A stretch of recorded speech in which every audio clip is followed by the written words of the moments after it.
Jai Hind friends, welcome to news unboxing session of Arambh IAS channel. So without wasting much time, let's delve into today's news unboxing session, which is that Center has recently changed the name of Mahatma Gandhi national rural employment guarantee act scheme जो पिछले 25 सालों से भारत के अंदर चल रही थी, उसका नाम बदल दिया गया है और उसका नाम क्या किया गया है, विकसित भारत गारंटी फॉर रोजगार एंड आजीविका मिशन ग्रामीण, जिसको शॉर्ट में VBG रामजी बिल 2025 कहा गया है। तो क्या इस बिल में केवल नेम चेंज किया गया है या और भी कुछ बदला गया है? चलिए जानते हैं आगे के सेशंस में क्या चैलेंजेस थे, मनरेगा का नाम क्यों बदला गया और क्या स्टेट्स के ऊपर इसके प्रभाव होने वाले हैं, इन सबको आगे के सेशन में डिस्कस करते हैं। Let's see what's the news. हाल ही में सेंटर ने ट्यूसडे को जो है मनरेगा का बिल का नाम बदलकर उसे एक नया नाम देते हुए एक बिल लेके आए हैं जिसका नाम है विकसित भारत गारंटी फॉर रोजगार एंड आजीविका मिशन, जिसे शॉर्ट में कहा गया है ग्रामीण बिल जो है, ये इसे कहा गया है। तो ग्रामीण बिल 2025 इन्होंने लॉन्च किया है, which seeks to replace 2 decade old Mahatma Gandhi national rural employment guarantee act जो 2005 में लाया गया था, इसको रिप्लेस किया गया है।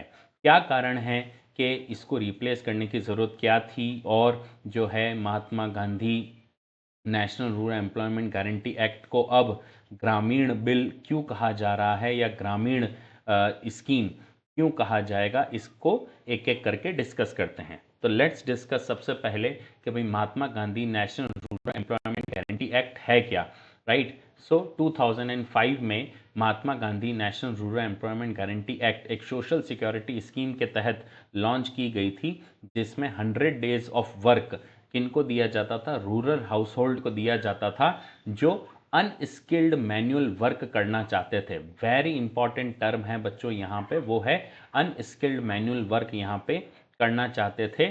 और उन्हें क्या मिलता था, स्टैट्यूटरी मिनिमम वेज यहाँ पे मिलता था। स्टैट्यूटरी मतलब जो लॉ ने जो डिसाइड किया है, डिसाइडेड बाय लॉ ने जो मिनिमम वेज जो डिसाइड किया गया है लॉ का, वो उन्हें यहाँ पे मिलता था समय समय पर, जैसा कि कानून बनाया गया है वो उसे मिलता था। मनरेगा को मॉनिटर कौन करता था अभी तक?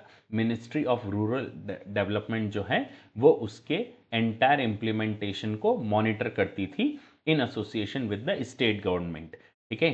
सो हाल ही में जो वेजेस थे उसको रिवाइज किया गया था consumer price index agriculture labour के तहत, CPI-AL के तहत जो है ये इसे क्या किया जाता था, इसका जो वेजेस थे वो इसे रिवाइज किए जाते थे। This is very very very important कि जो कंज्यूमर प्राइस इंडेक्स है उसमें एग्रीकल्चर लेबर के हिसाब से इनके जो वेजेस हैं वो तय किए जाते थे। ध्यान रखना, इसके अंदर कंज्यूमर प्राइस इंडेक्स में इन्फ्लेशन वगैरह इन सबको जोड़ते हुए वेजेस को तय किया जाता था। ठीक है। और जो एम्प्लॉयमेंट है वो कैसे दिया जाता था, जो भी बेनिफिशियरी का घर है उस बेनिफिशियरी के घर के 5 किलोमीटर के रेडियस में उसे एम्प्लॉयमेंट देना कंपलसरी होता था। और अगर उसका जो घर का रेडियस 5 किलोमीटर से ज़्यादा है तो उसे एक्स्ट्रा वेज भी पे किया जाता था। This is the very important thing, 5 kilometre radius is very important, जो आपको पता होना चाहिए। ध्यान रखना, इस एक्ट में ये प्रोविजन भी था कि एटलीस्ट 1/3 ऑफ द बेनिफिशियरी जो होगी वो वुमेन होगी, राइट। इससे मतलब यानी 1/3 यानी 33% लेबर्स जो हैं वो वुमेन लेबर्स को किया जाएगा, ताकि उनको भी क्या मिले, उनको भी जो है एम्प्लॉयमेंट अपॉर्चुनिटी उनको भी हमारे सोसाइटी में मिल सके। भले स्किल्ड है या नहीं है वो बात अलग है, लेकिन एम्प्लॉयमेंट अपॉर्चुनिटी जो है वो रूरल एरिया की वुमेन्स को भी मिल सकें। ठीक है। सारे वर्क साइट्स में क्रैच facility, drinking water facility and first aid facility होना अब अनिवार्य थी। और सोशल ऑडिट जो है वो कौन करेगा? ग्राम सभा जो है वो इसकी सोशल ऑडिट करेगी। सोशल ऑडिट को आगे समझाऊंगा, सोशल ऑडिट क्या होता है। ठीक है। ये मनरेगा था। क्या चैलेंजेस थे इसको भी डिस्कस कर लेते हैं कि चैलेंजेस इन मनरेगा इम्प्लीमेंटेशन सबसे ज़्यादा क्या थे। देखिए सबसे ज़्यादा ये था funding constraint and demand suppression.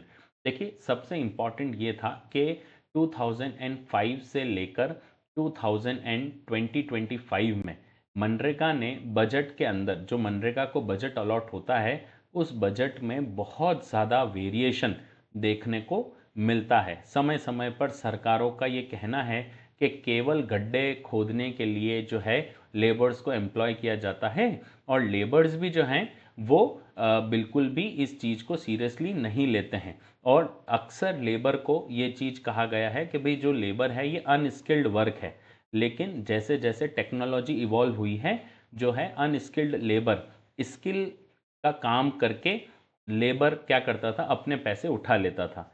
तो कई बार जो है फंडिंग कॉन्स्टेंट्स की वजह से ये सारी चीज़ें देखने को मिलती है, किसी राज्य में ज़्यादा है, किसी राज्य में कम है, right. Then second is wage and inflation mismatch.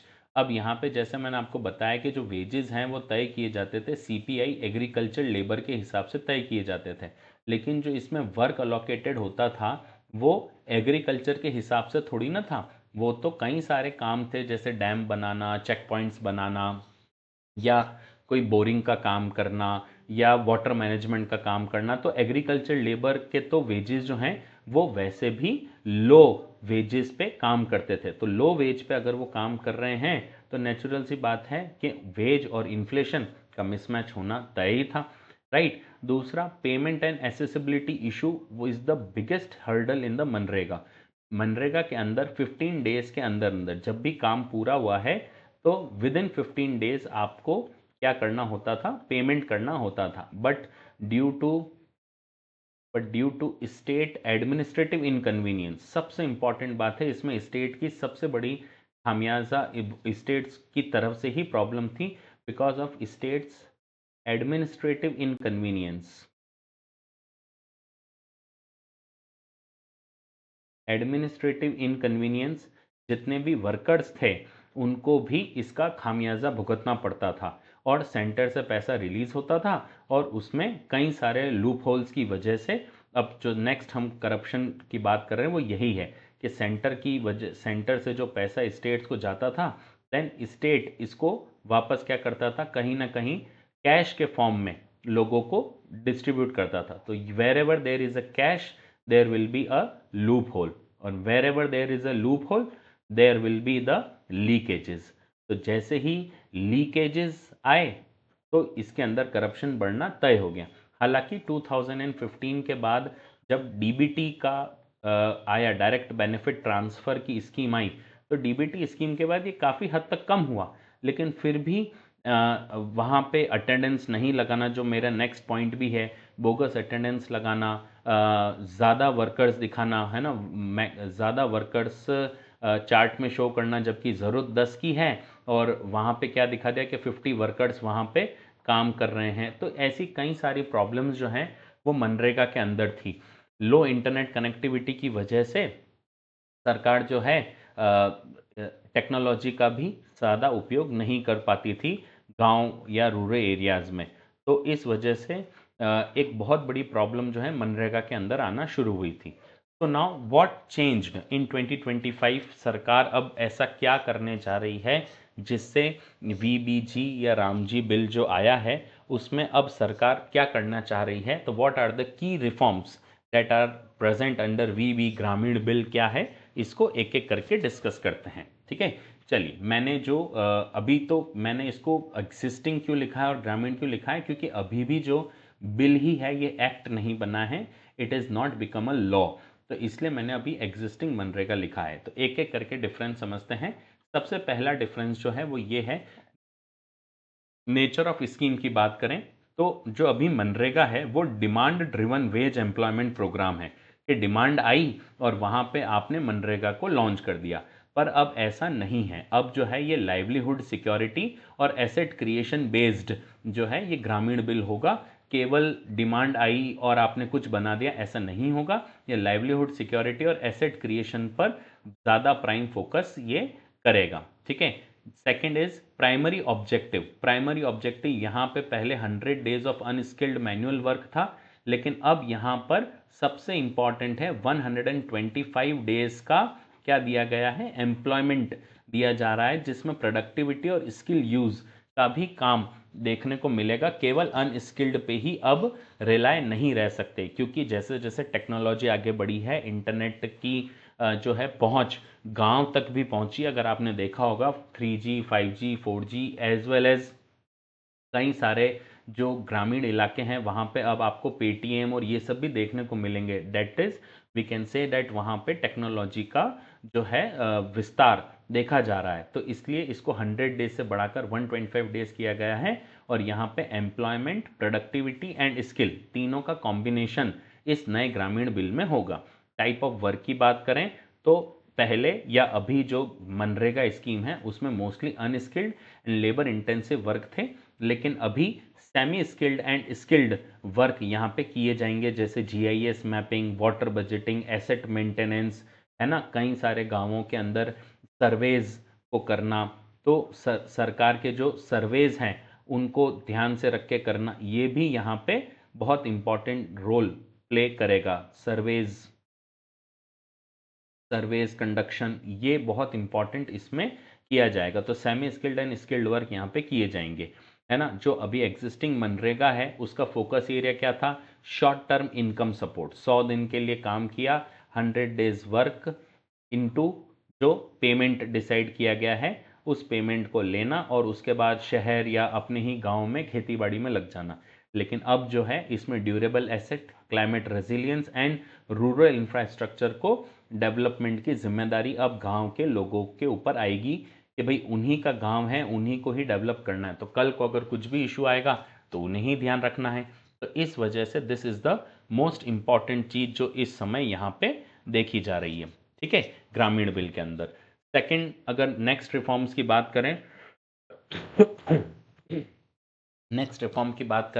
तो वेज डिटर्मिनेशन की अगर बात करें तो जनरली जो वेज डिटर्मिनेशन था वो state specific MNREGA wage rates थी, जो स्टेट डिसाइड करता था वही अब जो है मनरेगा के वेज होंगे। लेकिन अभी जो ये ग्रामीण बिल है उसने क्या प्रपोज किया है कि जो मनरेगा के वेजेस हैं, ये मनरेगा के wages will be aligned with the minimum wages और द सीपीआई लिंक्ड रैशनलाइजेशन। जैसा मैंने कहा, कंज्यूमर प्राइस इंडेक्स का जो एग्रीकल्चर लेबर के जो वेजेस होंगे उसमें जैसे जैसे इन्फ्लेशन के साथ बढ़ोतरी होगी वैसे वेजेस पर भी बढ़ोतरी होगी, ठीक है। देन अगर मैं आपको बताऊं कि जो पर्सन पर डेज लिमिट जो है वो यूनिफॉर्म 100 डेज थी, मैंने आपको बताया था यहाँ पे 125 डेज कर दी गई है, ठीक है। देन अर्बन कवरेज जो है, अर्बन कवरेज यहाँ पे बिल्कुल ज़ीरो था, it was very much zero, केवल रूरल एरियाज़ के लिए था। लेकिन यहाँ पे अर्बन एम्प्लॉयमेंट गारंटी के लिए भी जो है बात की जा रही है, इंस्पायर्ड मॉडल है, ठीक है। यूज़ ऑफ टेक्नोलॉजी में केवल और केवल यहाँ पे बेसिक डीबीटी और एमआईएस पोर्टल का यूज़ किया जा रहा था। लेकिन अगर यहाँ पे बात करें तो यहाँ पे NMIMS app, geo tagging, AI based monitoring, है ना, मैंडेटरी सोशल ऑडिट, इन सब के बारे में भी इसके अंदर मैंडेटरी सोशल ऑडिट और वो भी 2 in 1 ईयर ये इसमें बताया गया है। एआई फोकस्ड, इसमें एक और चीज़ आप लोगों को ध्यान रखनी है, एआई का भी यूज़ इसमें किया गया है। एआई फोकस्ड फ्रॉड डिटेक्शन जो है, फ्रॉड डिटेक्शन इसके अंदर डाला गया है, ये आपको पता होना चाहिए, ठीक है। देन रियल टाइम डैशबोर्ड, जैसा मैंने कहा एनएमएमएस ऐप जो है इसको भी ध्यान में रखा गया है, तो रियल टाइम डिटेक्शन इसमें हो पाएगा।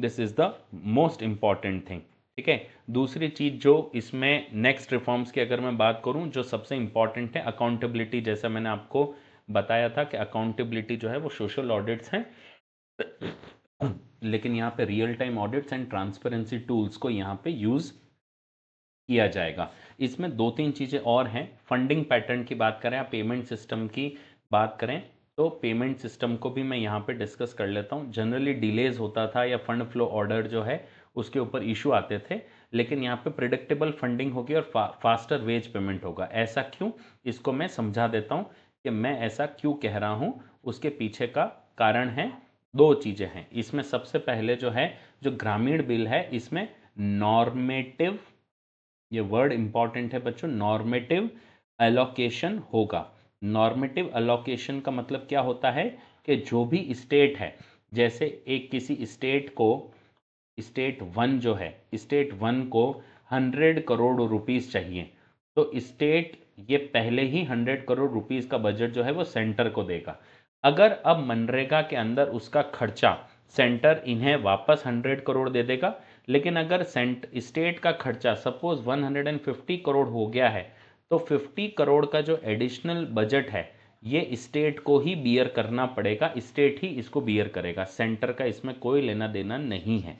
ठीक है, तो नॉर्मेटिव बजट इसमें दिया गया है। दूसरा, इसमें जो फंडिंग पैटर्न है वो भी पूरी तरह से बदला गया है। क्या फंडिंग पैटर्न बदला गया है ये भी मैं आपको समझा देता हूँ। जो फंडिंग पैटर्न है इसको इस तरह से आप देखिए, इसको फंडिंग पैटर्न में क्यों कह रहा हूँ मैं आपको 2 मिनट समझाता हूँ। देखिए, फंडिंग पैटर्न को इस तरह इसलिए बदला गया, सॉरी, फंडिंग पैटर्न को कैसे बदला गया है इसको समझाता हूँ कि जो आपके sorry, I think, okay fine. तो फंडिंग पैटर्न को कैसे बदला गया है कि अभी जो एग्जिस्टिंग मनरेगा है इसमें 100% फंड कौन देता था अभी तक, सेंटर यूज टू पे।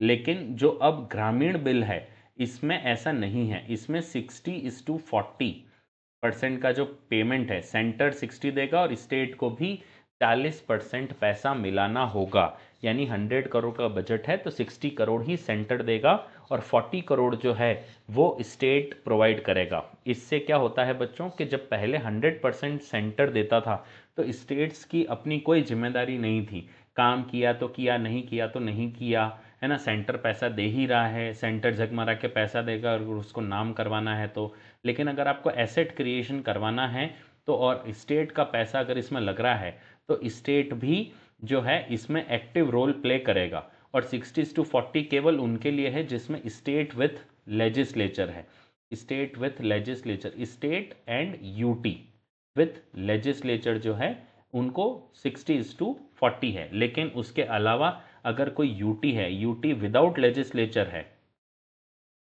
यूटी विदाउट लेजिस्लेचर जो है उसको 100% पैसा जो है वो सेंटर देगा, 100% सेंटर की फंडिंग है। और अगर नॉर्थ ईस्ट स्टेट है, north east state as well as Himalayan states जो हैं,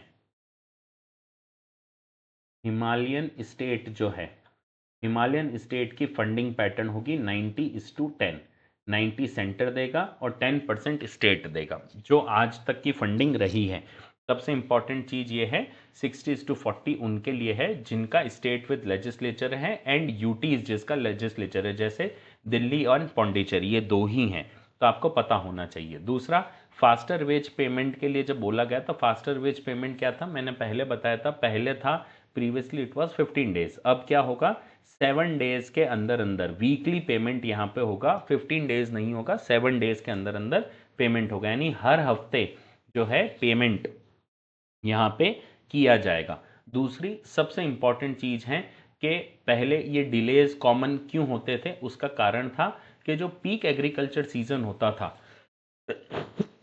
उस पीक एग्रीकल्चर सीजन में भी क्या होता था कि मनरेगा के वर्कर्स काम करते थे। लेकिन फॉर द फर्स्ट टाइम क्या किया गया है, for the first time in the ग्रामीण बिल क्या दिया जा रहा है, 60 डेज, सबसे इंपॉर्टेंट है 60 डेज पॉज इसमें दिया जा रहा है व्हेन पीक एग्रीकल्चर सीजन में।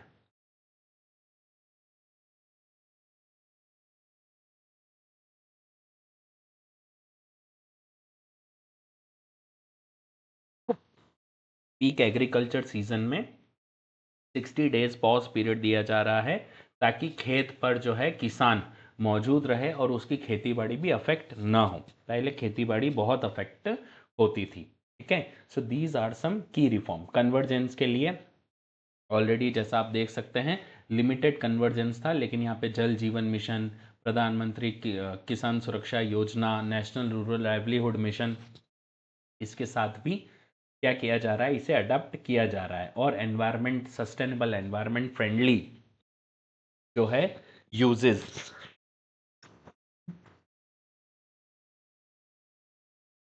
सस्टेनेबल एनवायरनमेंट फ्रेंडली प्रैक्टिसेस को इसमें यूज किया जाएगा, इंफ्रास्ट्रक्चर एनवायरनमेंट फ्रेंडली बनाया जाएगा। ठीक है, चलिए अगर चैलेंजेस अहेड की बात करें तो जैसा कि आपको पता है कि 60:40 का रेशियो जो है वो सेंटर, वो स्टेट्स के 40% जो है वो सेंटर के ऊपर, स्टेट के ऊपर भी आएगा। तो स्टेट्स के ऊपर ऑलरेडी हाई फाइनेंशियल बर्डन है, और जैसा कि आपने पहले इंट्रोडक्टरी स्लाइड में देखा होगा, कई स्टेट इस बात का प्रोटेस्ट इसलिए भी कर रहे हैं क्योंकि ऑलरेडी क्या किया जा रहा है कि जीएसटी का जो पेमेंट है वो भी डिलेड आ रहा है। जीएसटी पेमेंट्स जो हैं वो डिलेड आ रहे हैं। अब इसके बाद जो है आपने मनरेगा जो है ये भी आपने क्या कर दिया, अब आपने 40% स्टेट्स को दे दिया, तो स्टेट अपना पैसा लाएगा कहाँ से, राइट। दूसरा, reduce work availability during peak farming. अब हालांकि पीक फार्मिंग के अंदर 60 डेज का पॉज दिया जा रहा है, लेकिन क्या 60 डेज इनफ होंगे? कई बार हमारा जो भारत का वेदर पैटर्न है वो वेदर पैटर्न कई बार क्या होता है, अनप्रिडिक्टेबल होता है। तो इस अनप्रिडिक्टेबिलिटी के तहत क्या हम लोग इस चीज़ को, क्या 60 डेज इनफ होंगे? ये एक सबसे इम्पॉर्टेंट चीज़ है। Then implementation challenges is very very very important issue, क्योंकि technology adoption is most important part जो गांव के लोगों को सीखनी होगी।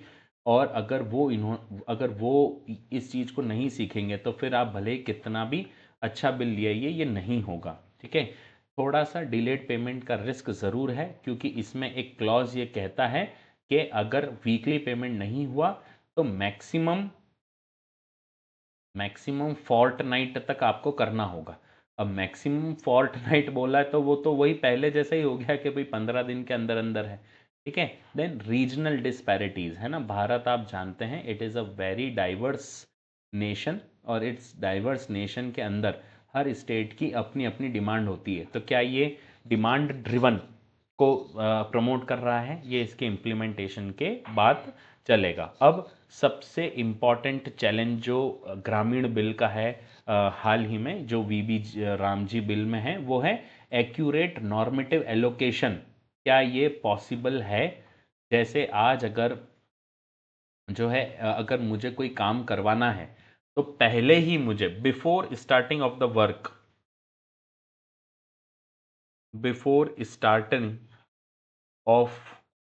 Work I have to give the budget. अब कई बार बच्चों आप लोगों को पता है कि कई बार काम करते करते बजट इंक्रीज या डिक्रीज हो सकता है, और कई बार इंक्रीज होने के चांसेस बढ़ते हैं क्योंकि लेबर का जो माल मटेरियल है उसकी कॉस्ट हाई हो गई किसी न किसी कारण से। तो अगर एक्यूरेट नॉर्मेटिव एलोकेशन कैसे पॉसिबल है? तो अगर एक्यूरेट नॉर्मेटिव एलोकेशन तो पॉसिबल नहीं है, तो जो काम 100 करोड़ का है, अगर बजट कल को पहले से ही 150 करोड़ का दिया तो then what you gonna do? तो इस चीज़ में सरकार को और ज़्यादा लॉस हो सकता है। हालांकि इसका ऑडिट वगैरह होगी तो वो उसमें एक इम्पॉर्टेंट चीज़ है कि वो उसमें पकड़ा जाएगा और आपको उसके बिल प्रेजेंट करने होंगे। तो एक एक्यूरेट नॉर्मेटिव एलोकेशन भी इसका एक सबसे इम्पॉर्टेंट इशू रहेगा। ठीक है, चलिए फन फैक्ट को डिस्कस करते हैं। मनरेगा जो है वो दुनिया की सबसे हाईएस्ट जो है, सबसे world's largest social security scheme है। ये आपको जान के हैरानी होगी क्योंकि इसके अंदर करीबन करीबन 8 करोड़ लोग जो हैं वो इसमें क्या हैं, इसका बेनिफिट उठाते हैं। 8 करोड़ लोग जो हैं वो इसका बेनिफिट उठाते हैं, एंड 26 करोड़ लोग इसमें ऑलरेडी रजिस्टर्ड है, लेकिन जिनको एम्प्लॉयमेंट मिलता है वो 8 करोड़ लोग तो पर ईयर इसका फ़ायदा उठाते हैं। So it's the world's largest social security scheme. आपको क्या लगता है इसमें और क्या क्या बदलाव होने चाहिए? कमेंट सेक्शन में ज़रूर बताइएगा। Thank you for watching this video. Please subscribe to watch such interesting content. Sayonara.